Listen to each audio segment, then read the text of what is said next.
네, 45강 전세권입니다. 전세권의 성립과 효력. 조문 한번 보시면 303조 전세권의 내용. 전세권자는 전세금을 지급하고, 이제 전세권부터 돈 이야기가 나옵니다. 타인의 부동산을 점유하여 그 부동산의 용도에조차 사용 수익하며, 네, 여기까지가 전세권의 용익물권적 권능입니다. 그런데 이제 전세권이 소멸되고 존속기간이 가령 만료가 됐다. 전세금 목돈이죠. 그 전세금 반환 채권에 대해서 우리 민법은 강력한 보호를 합니다. 어떻게 강력한 보호를 하느냐? 담보물권의 권능을 인정을 해준다. 담보물권의 핵심적인 권능은요, 우선 변제권입니다. 그리고 경매 청구에서 우선 변제 받아간다. 그래서 그 부동산 전부에 대하여 후순위 권리자 기타 채권자보다 전세금의 우선 변제를 받을 수가 있다. 다음 318조 전세권자의 경매 청구권.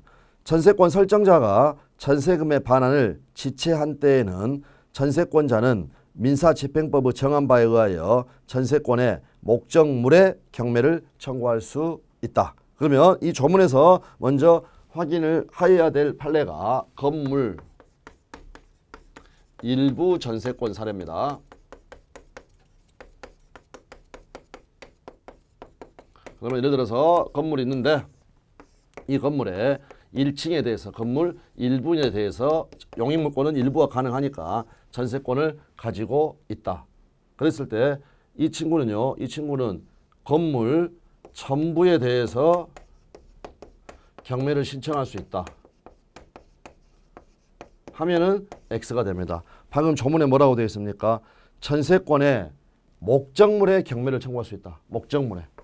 목적물이 여기지 나머지 부분 안 되는 거죠. 네, 그렇게 된다는 겁니다. 그러나 전부에 대해서 경매 청구는 안 되지만 전부에 대해서 우선 변제받을 수는 있다. 방금 우리가 303조에 보시면 두 번째 줄에 부동산 전부에 대하여 마지막 전세금의 우선 변제를 받을 권리가 있다. 네, 그래서 정리하셔가지고요. 일부 전세권 사례에서는 나머지 부분에 대해서는 경매를 청구할 수 없다. 그러나 전부에 대해서 우선 변제받을 수는 있다. 이렇게 먼저 하나를 필수 지문이니까 확인하시면 되겠습니다. 전세권의 의의 및 성질. 의의는 어차피 303조 이 조문이 그대로 풀어져 있는 거니까 한번 읽어보시면 되겠고요. 그 다음에 법적 성질 작은 동그라미 1번에서 두 번째 줄 목적물의 소유권이 제3자에게 이전이 된 경우 새로운 소유자가 전세권의 물적 부담을 안게 된다. 이 부분을 확인을 해 두시고요. 뒤에 다시 나옵니다. 나아가 전세권자는 그 권리의 원만한 실현을 방해하는 자에 대해서는 반환 청구권도 인정이 되고 방해 배제, 방해 예방 청구권도 인정이 된다. 다음 306조 전세권은 부동산 소유자의 동의가 없이도, 네, 이 부분이 핵심입니다. 전세권은 양도할 수 있고요. 그 다음에 존속기간 내에서 전전세 임대할 수도 있고 담보로 제공할 수도 있습니다. 할 수 있다라는 거, 그게 바로 전세권 설정자의 동의가 필요치 않다. 네, 이 부분을 확인을 해주시면 되겠고요. 그렇게 보시면 되겠습니다. 다음에 2번 위와 같은 용익물권으로서 전세권이 소멸이 되면 전세권 설정자는 전세금을 반환할 의무를 부담을 하고요. 전세권자는 나아가 그가 가지는 전세금 반환 채권의 만족을 위하여 목적물 전부에 대하여 우선 변제 권리를 가지며 전세권의 목적물을 경매에 붙일 수가 있다. 그리하여 전세권은 이제 담보물권으로서 성질을 가지게 된다. 담보물권에 해당하는 이 단계의 전세권은 담보물권이 통상 가지고 있는 부수불물 이렇게 하겠습니다.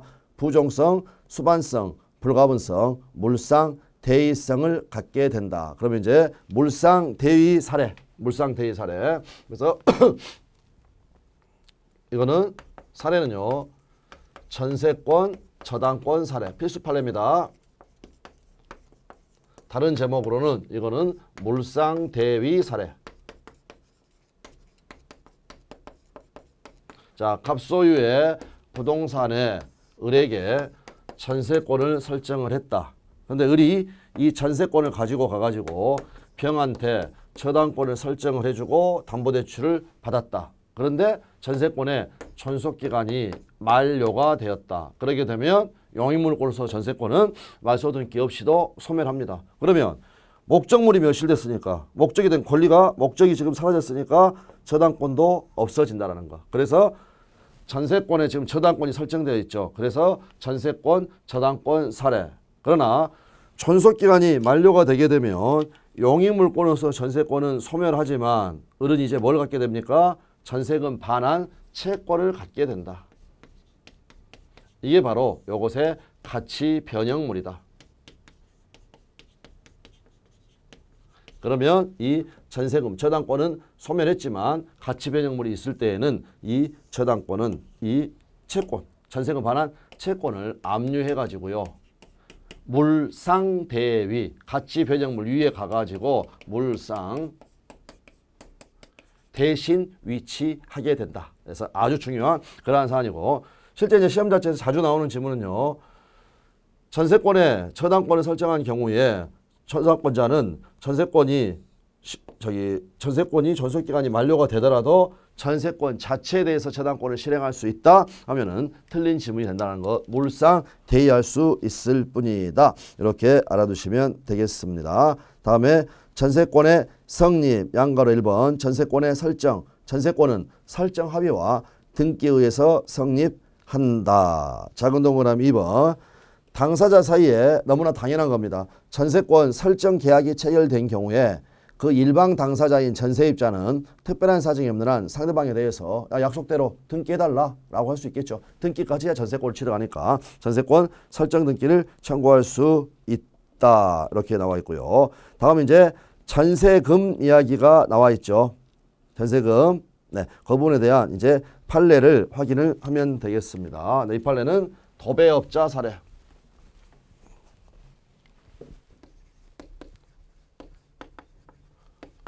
자, 지금 우리가 사례가 세 번째 나오게 되죠. 세 번째. 여기 두 번째였고 첫 번째가 건물 일부 전세권이었고 세 번째가 나옵니다. 전세권에는 핵심적인 5대 판례가 있습니다. 그 5개의 판례가 시험에 번갈아 가면서 아주 자주 나오는 부분이 되겠으니까 이제 도배업자 사례 같은 경우에는요. 갑하고 을하고 도급계약을 체결해가지고 을이 이제 갑소유에 이렇게 건물을 공사를 하는 겁니다. 그리고 을이 다시 병이라는 친구하고 우리 하도급이라고 하죠. 하청 준다. 하청. 그래서 또 도급계약을 체결해가지고 병은 뭘 하는 거냐면 여기에 도배 일을 하는 겁니다. 도배업. 네. 그래서 이제 원래는 어떤 방식을 취하려고 그랬냐면요. 이 연립주택을 분양을 해가지고요. 그 분양 대금으로 을에게 공사대금을 주려고 했는데 이게 분양이 잘 안 됩니다. 그러다 보니까 이제 공사대금을 잘 못 주고 있겠죠. 그래서 작전 변경. 우리 이거를 전세권도 어차피 목돈이니까 전세권을 설정을 하자. 그래서 전세권 설정해가지고 그 전세권 받은 걸로써 이렇게 을한테 공사대금을 지급을 해가고 있었다라는 겁니다. 그런데 을이 지금 자기도 돈을 제대로 못 받으니까 병한테 이 도배비를 주지 못하고 있다. 그렇게 해서 어떻게 했느냐. 이쪽에다가 병 명의로 애가 못 받은 2천만 원을 전세금으로 해가지고요. 2천만 원 전세금으로 해가지고 병 명의로 전세권을 설정을 해 주었다. 대충 감 잡으셨지만 이거는 지금 채권 담보 목적으로 전세권을 설정한 게 되겠죠. 설정하게 된다. 네. 그리고 나중에 이제 저당권이 실행이 돼가지고 경락을 받은 사람이요. 전세권이 먼저 있었으니까 요 경락인은 이 전세권을 떠 안아야 되는데 이제 A라는 친구가 병한테 소송을 제기를 합니다. 소송을 제기해가지고 하나씩 지적을 한다는 겁니다. 첫 번째,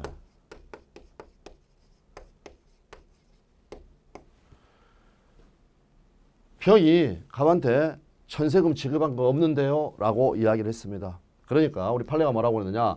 전세금의 지급은 전세권의 성립 요소이다.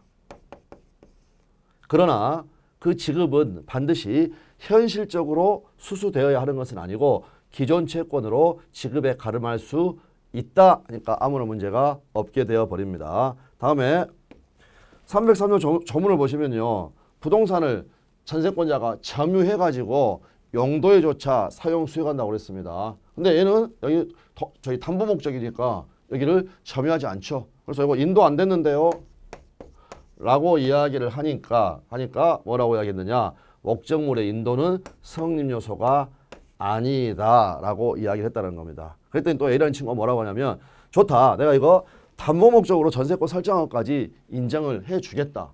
그러나 지금 갑에게 돈 받을 사람은 을 아니냐, 을로 전세권이 설정이 되어 있다면 내가 이해를 하겠는데 이렇게 병으로 설정이 되어 있으니까 안 된다는 겁니다. 그러니까 예를 들어서 우리가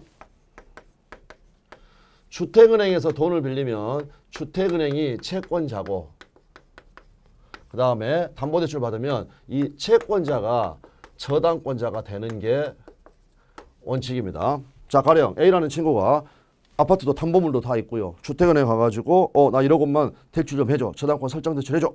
저당권 담보대출 좀 해줘. 라고 했다는 겁니다. 그랬더니 주택은행에서 못 해준다는 겁니다. 그래가지고요. 야, 왜 이래? 나 단골인데. 라고 해가지고 물어봤더니 다음 주에 국민은행하고 합병이 된다고 하네요. 그러면 이 국민은행이 누구냐? 제3자입니다. 제3자. 그래서 서로 합의를 해가지고요. 돈은 주택은행에서 빌리고 다음 국민은행으로 저당권을 설정을 하는 것. 즉 제3자 명의의 저당권. 이처럼 여기는 제3자 명의의 전세권. 여기에 대해서 우리 판례는 유효성을 인정을 했다라는 겁니다. 네, 그래서 첫 번째 보시면 판례. 전세금의 지급은 전세권의 성립 요소이다. 그렇다고 해서 전세금의 지급이 반드시 현실적으로 수수되어야만 하는 것은 아니고 기존의 채권으로 전세금의 지급에 가름할 수가 있다.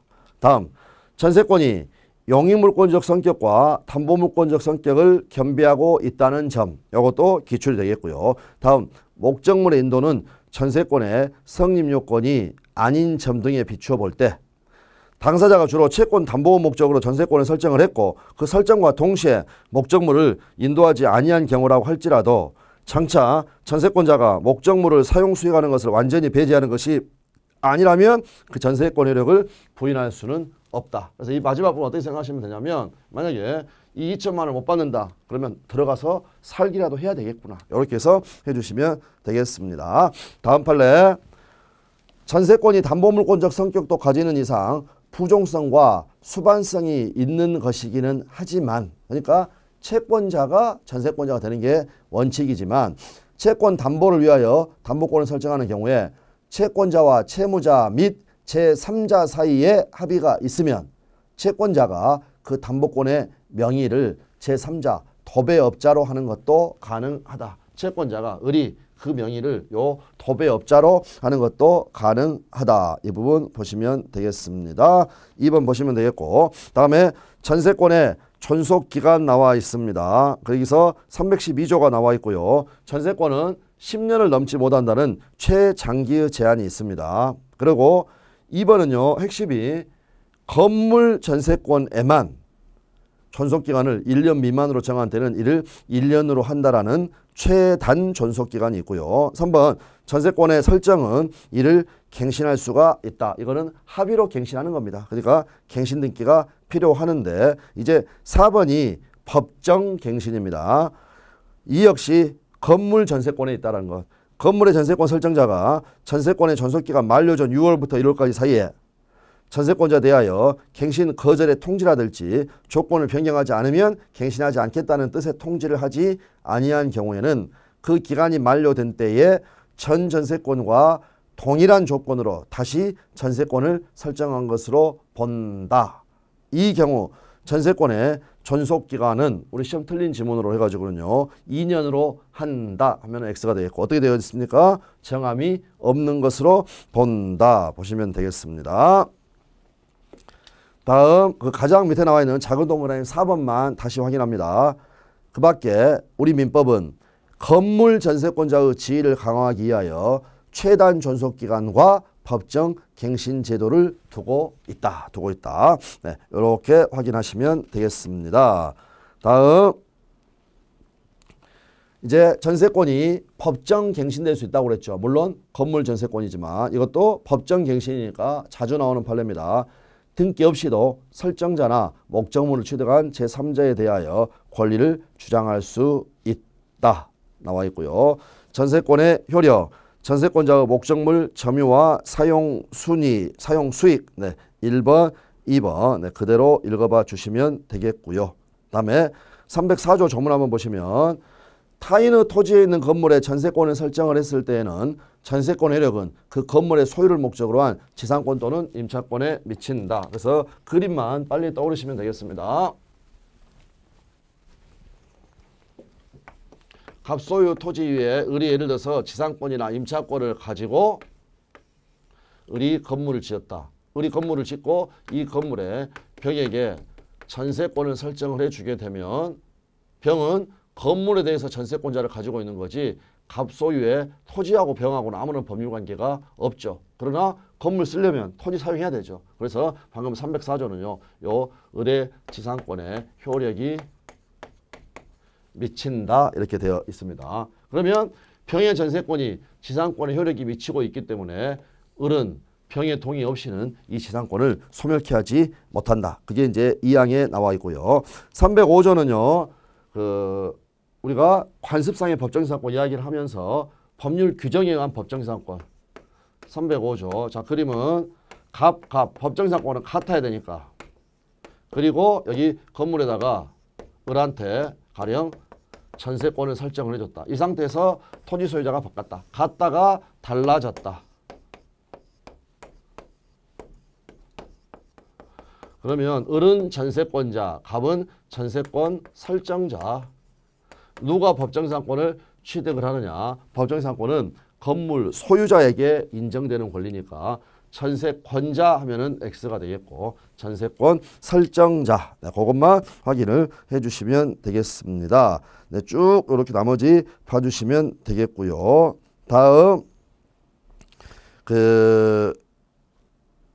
전세권자의 현상 유지 및 수선 의무 그 위쪽에 보시면 이제 마지막 판례로서 목적물 양도 사례가 나옵니다. 핵심 판례로서 전세 목적물의 주인이 바뀐 겁니다. 갑소유 가령 부동산에 을이란 애가 전세권을 가지고 있다가 이 목적물이 양도됐으니까 병한테 매매하고 소유권을 넘겨줬다. 목적물이 양도됐죠. 목적물 양도 사례. 네, 그러게 되면 갑이란 애는요. 전세권 설정자의 지위를 상실하게 되고 병이 전세권 설정자의 지위를 이어받게 됩니다. 그러면 핵심 지문 전세금 준 거 전세금 반환 채무는 누가 부담하느냐? 병이 전세금 반환 채무를 부담하게 된다. 네, 이걸로 확인해 주시면 되겠습니다. 다음에 309조는요. 전세권자 해야 맞는 거고 전세권 설정자 하면 틀립니다. 우리가 임대차에서는 임대인이 기본적으로 원칙적으로 임차 목적물 유지해주고 수선하는 의무가 있죠. 그러나 전세권자는 목적물의 현상을 유지하고 그 통상의 관리에 속한 수선을 하여야 한다. 전세권자가 의무를 부담한다. 그래서 310조 전세권자의 상환 청구권 1항 전세권자가 목적물을 개량하기 위하여 지출한 금액 기타 유입비에 관해서는 가액의 증가가 현존한 경우에 한하여 소유자의 선택이 조차 그 지출액이나 증가액의 상환을 청구할 수가 있다. 여기서 확인할 수 있는 건 전세권자에게는 유입비 상환 청구만 인정이 되지 필요비 상환 청구는 인정되지 않는구나. 그 말이 무슨 말입니까? 역시 309조하고 연결이 되는 겁니다. 유지 수선 의무가 전세권자에게 있기 때문에 유입비 상환 청구는 인정이 되지만 필요비 상환 청구는 인정되지 않는다.